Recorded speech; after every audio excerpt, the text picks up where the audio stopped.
watch. He has so much fun with the basketball in his hands.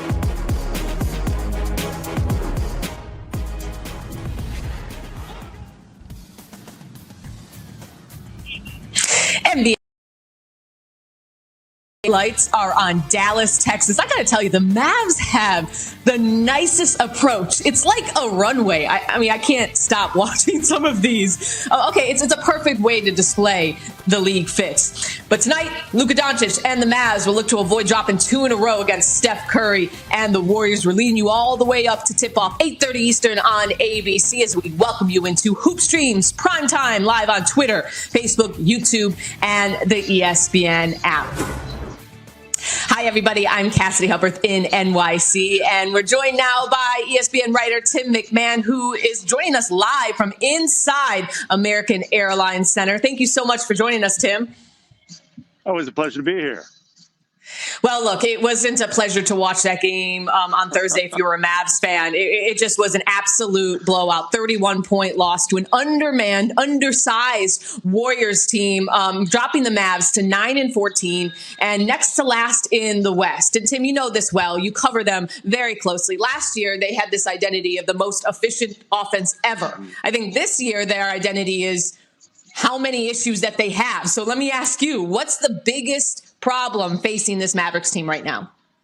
If you want to be generous, you can say the biggest problem is that half of their rotation missed about half the season so far due to COVID, and that's prevented them from getting any kind of rhythm. But look, this is a team that has gone to mediocre from historically elite offensively. That's obviously a huge concern. And then they were expecting to make a significant jump defensively. That's the whole thing about bringing in Josh Richardson, having traded Steph Curry to get him. And it just has not happened. And, you know, there have been nights, such as a couple nights ago against the Warriors, that this team has been absolutely dreadful defensively. When you're the worst three-point shooting team in the league, you finally shoot the lights out from three-point range, and you still get blown out on your home court. We could talk for a while about the issues that this team has. Yeah, I mean, that defense really was just non-existent in that game. We now welcome in our guy, Richard Jefferson, who's joining us from California, and RJ. Oh, hi. Welcome to the show. You heard Tim talk about, you know, the issues that he's seen around this Mavs team. Rick Carlisle, he referred to the Mavs defense and lack thereof as a disposition problem. What do you take away from what's going on with these Mavericks?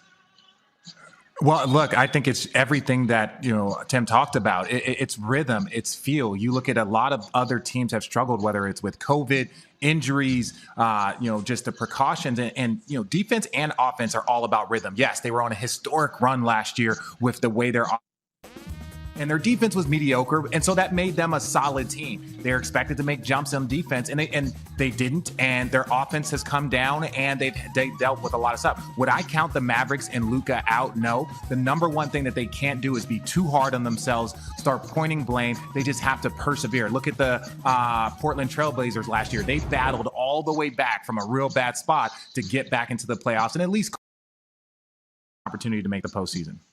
Oh, well, you say they shouldn't point blame, but let me ask you this. Luka went on record saying, you know, that they looked as if they didn't care in their 19-point loss in Utah. He didn't speak after the Warriors lost. But, RJ, how much blame should Luka have on his shoulders for their situation right now? Well, that's the thing. He gets all, and look, you don't ever want to give everybody all of the credit for success. You don't want to give them all of the blame, but it's got to be a lot of blame, right? Especially if you're leading by example. We know that Luka can be a much better defender. We know that that's not the strength of his game. So if he doesn't have people around him that are individually motivated, not necessarily by him and lead by example, but he's got to take some of that blame. He's got to be a better leader. He's got to call out some teammates, whether it's personally, and it doesn't have to be publicly, but he definitely has to challenge his teammates a little bit more. And I think that was a step in the right direction, saying that he felt like they didn't care. Well, Tim, I know a lot of people were frustrated Thursday. Not only was he basically a foot taller than, you know, the tallest Warrior out there, but he only had about 5 rebounds, took a bunch of threes. I mean, we know he doesn't post up much, but I mean, he didn't post up, even Draymond Green being the tallest point center out there. So how patient should Mavs fans be right now with whether it be the excuses or the storyline of him working himself back into the mix after that knee surgery? Well, look, he is working his way back from knee surgery. The problem is he tends to be working his way back from knee surgery. And, when a guy's had surgery on one knee, then surgery on the other knee, still young in his career at 7'3", that is part of the concern with Kristaps Porzingis. And look, the Warriors going small, I know people look at the height and think, well, this has got to be a great matchup for Porzingis. He's not posting up Draymond Green. Draymond Green's not letting him get good post position, and he's got to guard somebody on the other end.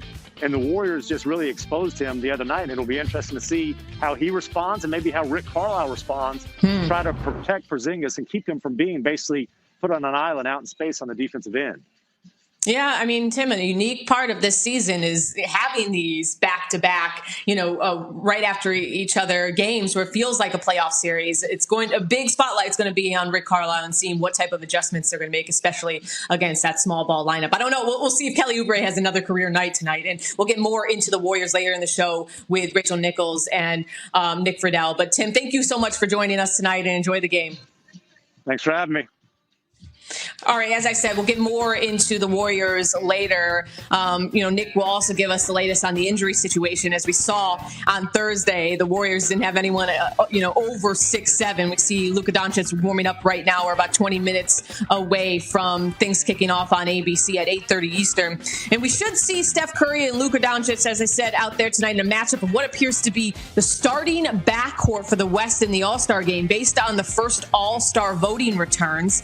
Here's a look at the latest fan voting in the Western Conference, with LeBron James and Steph racking up the most fan votes so far. Interesting, given some of the headlines LeBron has made lately in the wake of the report Woj had earlier this week that the NBA will have a finalized agreement by next week for an All-Star game to take place on March 7th in Atlanta. Here's some of the reaction from across the league to the idea of having an All-Star game. If I'm going to be brutally honest, I think it's stupid. If we have to wear masks and do all this for a regular game, then what's the point of bringing the All-Star game back? I have zero energy and zero excitement about an All-Star game this year. I don't even understand why we're having an All-Star game. We got to follow the big dog, man. The big dog says he has zero excitement, zero energy for the All-Star game. I'm the same way. I really right now don't care about the All-Star game. There's so much going on as far as we're trying to, calm a virus down, and we're putting on an event. I mean, I know what the reasoning is for it, but it feels like everything was forced upon players. It's already draining. We playing a lot of games in a week. I feel like that was a week for us to kind of relax, be with our families, and kind of take a step back away from basketball. Try to over-communicate as much as possible. I mean, I talked to Bron maybe a week or two ago, talked to Steph. It's a lot of different things going on right now. Definitely, day in and day out trying to figure it out, but, we got 450 players, that we always trying to get insight from, and it's tough. A lot of pressure on that guy's shoulders. We now welcome in our ESPN senior writer, Zach Lowe. Make sure to check out his 10 Things I Like and Don't Like on ESPN+. And we know for sure that something LeBron doesn't like is having an All-Star game this year. And he's not the only one, as we just heard. Zach, your thoughts. Should the NBA have an All-Star game? Well, as James Harden says, we all know the primary reason why they're trying to have an All-Star game, which is the money that the game and the weekend generates for the league, for its broadcast partners, for everybody. But look, if they don't have to go, and if they don't want to go, then there is no All-Star. So the players have the power to make this decision for the league. Should they, shouldn't they? That's really an individual decision, right? I think the league would say evidence suggests some of these players might be at greater risk if they don't come to All-Star than if they do, the way that we're going to test them and protect them and put them in a little mini bubble. But some players might say, look, I'm only going to be with my family. I'm only going to be in my house. I don't want to go. And if enough players don't want to go, if LeBron and Giannis and these guys don't want to go, then there is no All-Star. The decision is made. Well, RJ, look, it's not like it's an all-star weekend. It's going to be one day. They would fly in on Saturday, play the game Sunday, fly out. It's as if they would play a road game. You got a face on right now. Explain it. Pulled off the court, yes. Right? Pulled off the court and just told because of contact tracing. Now, look, I was never fortunate enough to be an All-Star, but I will tell you from being around guys that have been in an All-Star game 13, 14 times, as much as they say that this is for the fans and the fans want this, understand, if you want your team to win a championship, if you want your favorite team to go far in the postseason, having the best players getting a week of rest, you're talking about a shortened offseason. You're talking about a bubble play. You're talking about all the contact tracing that goes on. on. What happens if there is some sort of outbreak? That is an NBA disaster. If they bring all of the best players in the league together and there's some sort of contact tracing problem, and now all of the best players in the league have to now quarantine for 2 weeks, think about that type of disaster for one simple event. Should they do it? No, I personally don't think that the NBA should do an all-star game. You're doing so much to protect these players. You are taking away unnecessary risk. You're not allowed to go to restaurants. You're not allowed to leave the hotel. You've got to get tested 3 times. Why would you add a risk other than for a monetary situation? It's not about player health and safety at that point in time. It's purely about money. Yeah, and to your point, it was just announced KD will be ineligible to play in the Nets' next 3 games after, last night's debacle where he drove with a team employee who tested positive, and then he played in the game, and then they pulled him. On top of that, the NBA issued a guidance telling players, coaches, and other employees that they can't have a Super Bowl party, outside their own homes, and if they do watch with others, to keep that invite list basically to family only. And you're giving me all the faces, so Zach, let me just go to RJ back one more time. I know you're not a doctor, but given the situation with the league and having a bunch of games postponed and guys in and out of the lineup, like how does having this all-star game reflect on the decision quotes, or maybe the producer can, that KD showed last night? You're gonna have to put some expletives there, but right now, are they talking out of both sides of their mouth? Well, look, the NBA has done as good of a job as any sports league in history of listening to their players, understanding the concerns of the players. But they also have done a very good job of, hey, if you guys don't want to do a bubble, then these are going to be the monetary ramifications of not doing a bubble. My thing is this. It's all about unnecessary risk. If Kevin Durant, if LeBron James, if all of these people have some sort of contact tracing, if they have some sort of contact tracing that eliminates them for 3, 4 games, 5 games, a week, 10 days, that's going to greatly impact. Imagine if Luka goes to an all-star game and he gets COVID or he's around somebody, and now the Mavericks, instead of having an opportunity and a chance to fight back, they're going to miss their best player for 10 days or 2 weeks. That's next to impossible to overcome at this point in time for them. So I just think the risk is unnecessary. I mean, Zach, your thoughts? Not only the risk, well, not only the risk, but what James Harden said, this has been a trying season for everybody. This gap in the calendar earmarked for, I want to rest. I want to be with my family. I want to sit on the couch. I want to do my workouts and then sit on the couch. And now I have to go to Atlanta and play in a game that's an exhibition. There's not even going to be really fans or any juice to it. It's the mental and physical break you can take in what has been a trying season for everyone. I mean, look, the Super Bowl thing, it does look silly. So does the pregame. You can't shake hands. You can't hug. We've seen people pulled apart pregame, and yet we're having All-Star. There is a certain silliness to how that looks. I understand the NBA is trying to put out whatever fires it can, no Super Bowl parties, no handshakes and all that, but it's a hard balance to strike. But yeah, All-Star is looking pretty rickety. It is. I mean, we'll see. To your point, All-Star has typically been mandatory for players, but games during this pandemic have included opt-out clauses, as Woj reported. So we'll see if it's, how many players decide to opt out, and if maybe it becomes like a Rising Stars challenge. And I think people will still watch that, if that's the product they put out there. But we will see. Thank you so much, Zach, for joining us on Hoop Streams. Make sure to check out the Low Post anywhere you listen to podcasts. Appreciate you for coming on. Thanks, guys. All right, for a team like the Warriors who didn't go to the bubble, they may have less of an issue of going to All-Star, or maybe they want to just stay back in San Francisco and continue to build their identity as a team. And that identity is something Draymond discussed with our Rachel Nichols earlier this week. Now that we're more than a quarter of the way through, who is this Warriors team to you? This Warriors team still doesn't have an identity. We've kind of seen glimpses of who this team can be. We've shown at times where we can move the ball and get great shots on offense, and the offense looked great. I think we've saw the offense look like an elementary school was playing. Same goes for defense. I think we've shown some glimpses of who we can be, but this team does not have an identity yet. Over here, James. James, over here.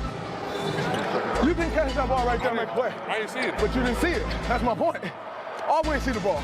You've also become a real mentor to James Wiseman, and of course he's out right now with the sprained wrist, but he's the number 2 overall pick. His development is really important to the organization, and you haven't just been there, you have been vocal Draymond being there. The only thing I'll ever get upset about is if he isn't aggressive enough. When I am yelling at him, he don't even realize he isn't being aggressive. The things I've had the most fun with this season is just trying to show him the way, because it's a very rewarding feeling when you see him start to do things right and start to turn that corner. Klay Thompson said he's really glad to hear you yelling at Wiseman because it's a break from you yelling at him for the past 10 years. The reality is, I don't think people realize it. For years, Clay and I, we were the young guys on the team. And so the only guy I really could yell at was Clay. No one else would listen to me. Everybody else was way older than us. So that was the only guy I could yell at. There's a few more guys I can yell at now, and now Clay's the old guy. Can't yell at him anymore. We now welcome in the one and only Rachel Nichols, who's working the sidelines or concourse or seats, whatever we call it these days. Right, whatever. Right. Ahead of the game tonight, 8:30 Eastern, Warriors and Mavericks on ABC. And Rachel, we just saw part of your conversation with Draymond Green, which you can see the entire interview on our ESPN YouTube page right now. But, you know, what was your biggest takeaway on how he's approaching this season with this team? Well, we know that one of Draymond's biggest values is his confidence, and not just on the court that he thinks he can play with guys twice his size, but the idea that he knows how to play the way this Warriors team needs him to play. And especially this year where they are a team in transition, there has been so much external conversation about his numbers or how he's doing X or Y. He has complete confidence in what he does need to do to be good for this team. And we saw a great example of that Thursday night when the Warriors played their first game against the Mavericks. He had 15 assists. He was point center Draymond. We've seen him earlier this season yakking up with James Wiseman, right? Giving him a lot of direction and instruction. He knows what he needs to do for this team and has the confidence it's the right thing no matter what anyone else is saying. Yeah. And in the full interview, he also talked about what it's like defending Luka. Very interesting comment. Again, check it out on YouTube. But overall, Rachel, this Mavs team is struggling, and they got blown out by the Warriors just on Thursday. So I had a conversation with RJ earlier just about the struggles for this team. What are you gathering is the thing that's plaguing them the most so far? Yeah, obviously defensively, they've taken a huge hit. And offensively as well, they were the #1 offense in the NBA last year. That obviously isn't happening this year. Some of it can be traced to Seth Curry being traded away. They felt like they needed to make that switch, bring Josh Richardson in to bolster their defense, but that hasn't been happening either. Certainly was pretty pathetic effort the other night in the game against the Warriors, and they'll tell you that. They'll use that word. They actually sat after the game and watched every defensive possession of the third quarter in the locker room before anyone was allowed to shower or change or leave, and the idea was to really make an impression on guys. Kristaps Porzingis, Cassidy told me, he thought that was great because it just let everybody see everything. Nobody could hide. Everyone had to talk about it, and he thinks that they'll move on and be better tonight because of it. We'll have to see. Yeah, I know you know this. So it took forever for them to get to the Zoom after that game. I almost fell asleep waiting for them because, you know, as they were watching the tape. No fans there in Dallas, but the Warriors have a nice boost on the bench with Klay Thompson on the road for the first time this season. What difference is his presence making for them? Yeah, you know, it's a lot of fun. It's the first trip, as you said, this season. Part of it is for Klay, right? Not being around the guys can be so hard, especially he's now in his second season of just constant rehab. He's still got the boot on, so he can't even go out and shoot. So just being around the guys is good for him. But it's also good for the players to really feel like, there are reinforcements coming. Steve Kerr put it this morning. He said, it just focuses everyone that our team is going to be really good next year with Klay. And what we're working for is developing so that when we get to that point next year, we will all be ready. So that was pretty interesting that it's actually going to help, especially their young players this year, just to have Klay around. He also said, of course, it's good comic relief. Cassidy, I guess Klay has a tradition where when they break the huddle right before a game, he will have done research and picked out if their opponent has left anyone on the staff who has then come to Golden State. So, for example, here in Dallas, there was a team trainer that had been with the Mavericks and is now with the Warriors. And right before they broke the huddle, he said, hey, just remember, they didn't want you here. And I guess he does that before every single game. And the fact that they now have Klay telling everybody, just remember, they didn't want you here, they feel like all's right with the world again. I mean, Klay Thompson really is high key. I mean, one of the best personalities in the NBA. I mean, like, people say he's low key funny. He is, like, sometimes I think he's like stand-up comedian. He's an awesome personality. I can't wait till he's back on the court, though. You will be there tonight, 8:30 Eastern on the sidelines on ABC. Also, you can check out Rachel daily on the Jump at 3 Eastern. Thank you, Rach. Thanks, friend. Have fun. All right, we're just under 7 minutes away as we see Steph Curry warming up. We're counting you down to tip off to watch the game live in the ESPN app. Make sure to log into your cable providers now and see Steph getting some shots up. His pregame routine is obviously, something that's always fun to watch. He's also fun to watch, but we won't be seeing him in the lineup tonight as James Wiseman is still out, as you see his wrist there and wrapped up. Let's get a little bit more information actually on the Warriors injury situation as we bring in Nick Friedel, who covers Golden State closely. Also, RJ's back with us. And as I mentioned, Thursday, the Warriors were without anyone bigger than 6'7". What's the latest on their center situation tonight? Kaz, nothing's changed. Right now, they're still without Eric Paschall. He's got a knee injury. James Wiseman remains out. Kevon Looney remains out. This team, in order to succeed like they did on Thursday, they're going to have to race up and down the floor. Steve Kerr has praised Juan Toscano-Anderson a lot recently. He's a two-way player. He has played a big role for them at times off the bench. Now he's been a guy that he's got to lean on a little more in the starting lineup. And with Kelly Oubre having a career high at 40 points the other night, they're hoping, the Warriors are, that confidence can translate and he can finally turn the corner of his season after what he did. Yeah, I mean, Nick has a great article on ESPN.com right now talking about Kelly Oubre's career night and the Warriors' small ball against this Mavs team. RJ, is Oubre the key to the Warriors' success for this season?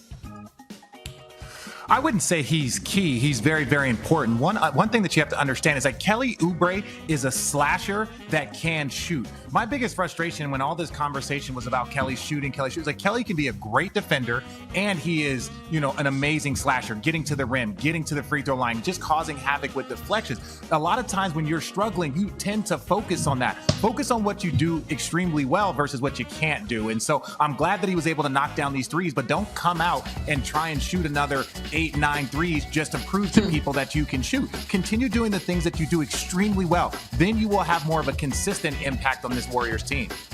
Okay, he was 7 of 10 from three. He had just 34 points in his last 3 games. Nick, in watching every single Warriors game this year, I mean, what can you tell us about the trajectory of Kelly Oubre and what got us to, last game on Thursday?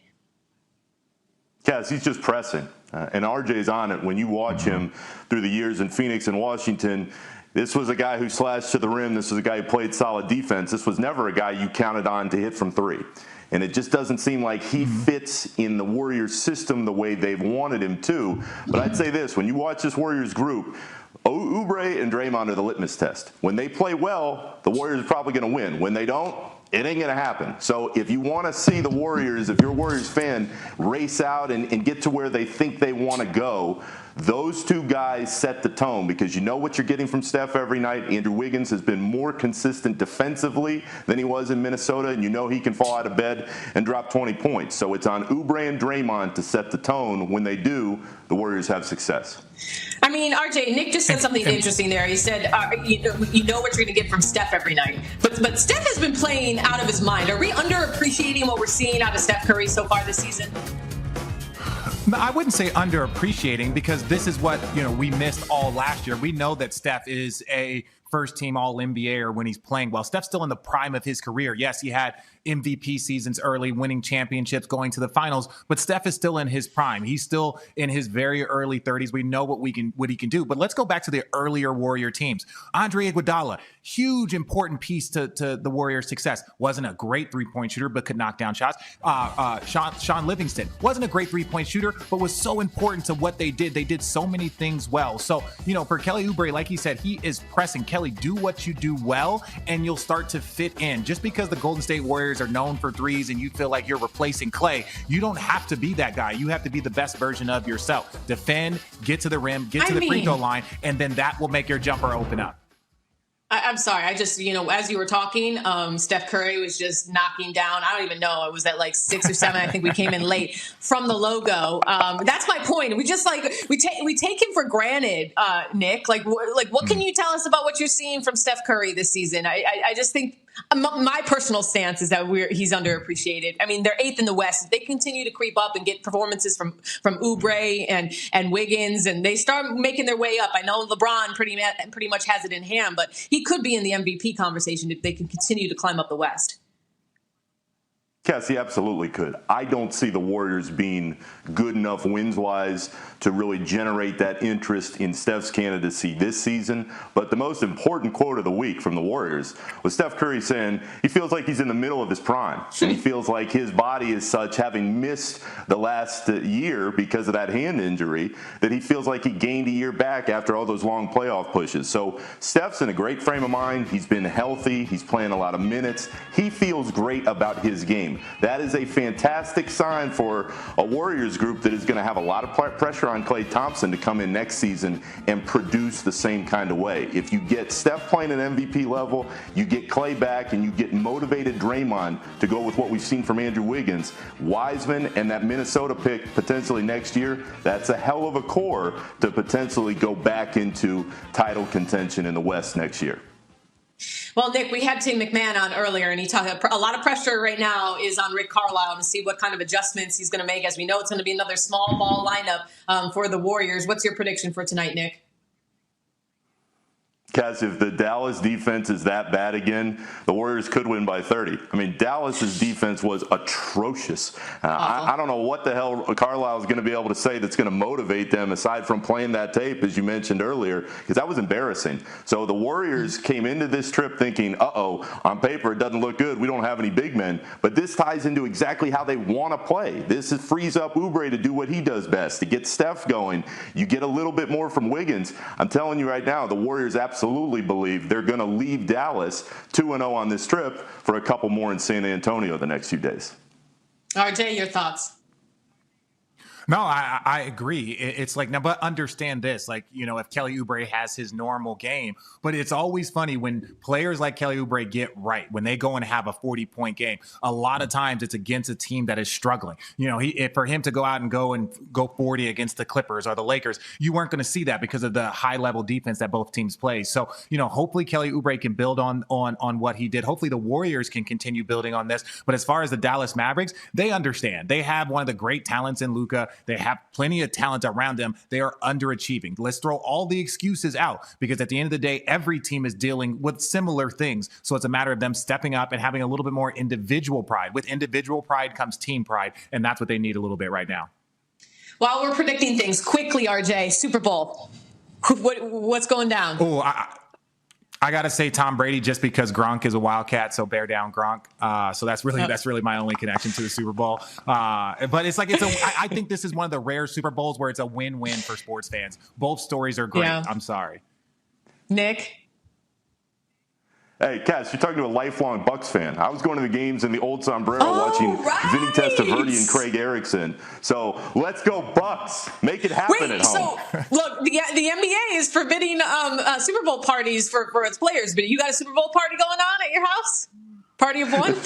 They're not preventing it for riders, Cass. I'm going to find a way to fire the cannons out here in San Francisco.